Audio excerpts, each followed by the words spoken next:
Assalamualaikum warahmatullahi wabarakatuh. Anak-anakku sekalian, pada pembelajaran kita kali ini kita akan membahas materi tentang analisis data.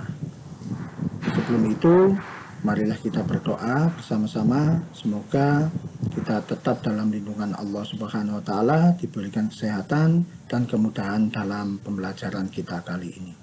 Silakan berdoa sesuai agama dan kepercayaannya masing-masing.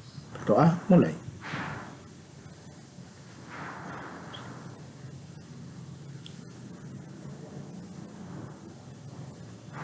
Berdoa selesai. Baik anak-anak, untuk pembahasan kita kali ini tentang analisis data. Analisis data ini mungkin adalah satu materi baru dalam pembelajaran di SMP. Nah, kalau kita membahas tentang data ini sebetulnya ada dua macam, yaitu data kualitatif dan data kuantitatif. Untuk lebih jelasnya, kita ikuti materi sebagaimana berikut ini. Kita bahas dulu tentang pengertian data itu sendiri.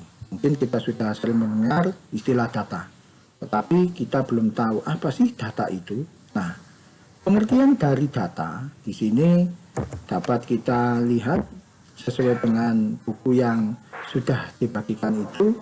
Data adalah keterangan yang benar dan nyata yang dapat dijadikan dasar kajian untuk analisis ataupun kesimpulan. Jadi pengertian pokoknya di sini, data itu adalah keterangan yang benar dan nyata dan digunakan akan diambil sebagai kesimpulan. Nah, bisa dikatakan data itu merupakan informasi yang didapat dari satu atau lebih sumber yang kebenarannya dapat dipertanggungjawabkan atau biasa disebut validitas atau valid. Nah, kalau data itu sudah valid, maka data tersebut bisa digunakan untuk berbagai keperluan. Adapun jenis-jenis data ini sebetulnya secara garis besar ada dua, data kualitatif dan data kuantitatif. Tapi di sini akan dijabarkan lebih luas lagi menjadi 4 jenis data. Nah, sekarang jenis data berdasarkan sifatnya. Di sini ada dua macam. Yang pertama, data kualitatif. Apakah data kualitatif itu? Data yang disajikan dalam bentuk kata atau verbal. Jadi bentuknya kalimat, bentuknya adalah susunan kata-kata yang menjadi paragraf, kemudian bisa dipahami oleh orang lain. Yang kedua, data kuantitatif, di mana data yang dimaksud kuantitatif ini adalah data yang dapat diukur, dihitung secara langsung dan dinyatakan dengan bilangan atau dalam bentuk angka. Misalnya kalau data kualitatif, contohnya mungkin adalah profil seseorang, kemudian visi misi, kemudian profil perusahaan, dan seterusnya. Sehingga kalau data kuantitatif itu kebalikannya, data yang berbentuk angka. Misalnya jumlah siswa, jumlah ukuran umur, jumlah uang, dan seterusnya. Jadi yang berdasarkan angka disebut kuantitatif, tapi jika berdasarkan verbal atau kalimat disebut data kualitatif. Jenis data yang kedua, yakni jenis data yang berdasarkan cara memperolehnya. Ada dua juga. Yang pertama adalah data primer, di mana data yang dikumpulkan oleh peneliti atau orang yang mencari data dari sumber pertamanya. Misalnya dari kepala sekolah, dari pimpinan perusahaan, pimpinan kantor, atau instansi yang diambil secara langsung. Ini disebut data primer. Sedangkan yang kedua disebut data sekunder. Data sekunder ini data yang dikumpulkan dari studi, survei, atau eksperimen yang telah dilakukan oleh orang lain untuk penelitian lain. Jadi mungkin bisa diambil dari penelitiannya orang lain, data tersebut tidak langsung diambil dari sumbernya, bisa dari data-data yang berbentuk buku kemudian berbentuk file, berbentuk dokumen yang diunduh dari internet, dan seterusnya. Selanjutnya, kita memasuki analisis data. Analisis data adalah proses mengevaluasi data menggunakan alat analitik atau statistik menjadi informasi baru sehingga lebih mudah dipahami. Jadi proses evaluasi data menggunakan aplikasi atau alat sehingga data tersebut dapat dibaca oleh semua orang, dipahami untuk dijadikan sebagai sebuah informasi. Nah, kemudian informasi ini digunakan untuk membuat sebuah kesimpulan dalam suatu penelitian.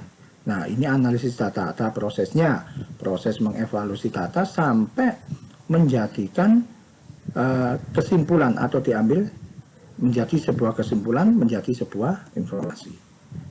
Selanjutnya, analisis data ini ada dua. Yang pertama, analisis data deskriptif, di mana analisis data dengan mendeskripsikan atau menggambarkan data yang ada tanpa membuat generalisasi. Nah, data biasanya ditampilkan dalam bentuk grafik, tabel, presentasi, frekuensi, dan lain-lain yang sudah gampang dibaca. Misalnya langsung dijadikan tabel, dijadikan grafik yang bermacam-macam warna itu. Nah, itu termasuk analisa data dalam bentuk deskriptif. Kemudian, analisa data referensial, membuat kesimpulan dari suatu generalisasi data yang berlaku.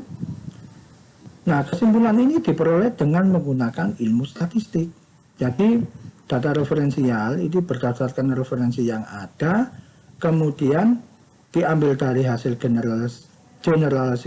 generalisasi data yang berlaku, kemudian kesimpulan ini diperoleh dengan menggunakan ilmu statistik, misalnya menggunakan aplikasi namanya SPSS atau yang lainnya yang sejenisnya. Sekarang teknik pengumpulan data. Teknik pengumpulan data ini ada berbagai macam. Salah satunya ini adalah wawancara, observasi, kuesioner, dokumentasi, atau lain yang bisa dijadikan dasar untuk mengumpulkan data. Nah, tujuan pengumpulan data adalah untuk mendapatkan informasi dari satu atau lebih sumber terpercaya dengan informasi yang faktual agar dapat diolah. Nah, tujuannya pengumpulan data ini memang harus data itu diperoleh dalam bentuk nyata, faktual atau biasa disebut valid, agar bisa diolah sebagai informasi yang benar-benar dapat dipertanggungjawabkan kebenarannya. Nah, banyak sekali aplikasi yang bisa digunakan untuk mendukung pengumpulan atau pengolah data ini. Yang pertama adalah Microsoft Excel yang banyak digunakan. Microsoft Excel ini ada yang bersifat online, ada yang bersifat offline. Kalau bersifat online itu berbayar, biasanya per tahun. Kalau yang offline namanya Excel, kalau online juga namanya Excel, sama saja. Cuma biasanya kalau yang sekarang menggunakan aplikasi Office 365 yang online. Aplikasi lain yang juga banyak digunakan adalah Google Spreadsheet. Aplikasi besutan dari Google ini bisa kita dapatkan secara gratis dengan mendaftarkan email menggunakan Gmail, kemudian kita bisa masuk ke Google Drive. Di sini Google Spreadsheet bisa kita temukan dan bisa kita gunakan secara gratis. Terusnya adalah Taskspread. Ini adalah mungkin tidak terlalu tenar, tapi ini juga banyak digunakan di beberapa negara lain. Selanjutnya Gnumeric. Hampir sama, ini adalah aplikasi pengolah angka yang juga banyak digunakan. Kemudian ada Lotus 123, ada WPS Office yang banyak sekarang digunakan pada Android yang sudah banyak kita gunakan saat ini. WPS Office ini ada Word, kemudian ada PowerPoint. Kalau di Microsoft Excel ini ada sama ya, Word, PowerPoint, dan juga spreadsheet. atau biasa disebut Excel itu. Hampir sama dengan Excel. Selanjutnya adalah OpenOffice Calculator. Ini adalah salah satu aplikasi gratis yang juga hampir sama dengan Excel, bisa kita dapatkan secara gratis dan biasanya berbasis operating system Linux.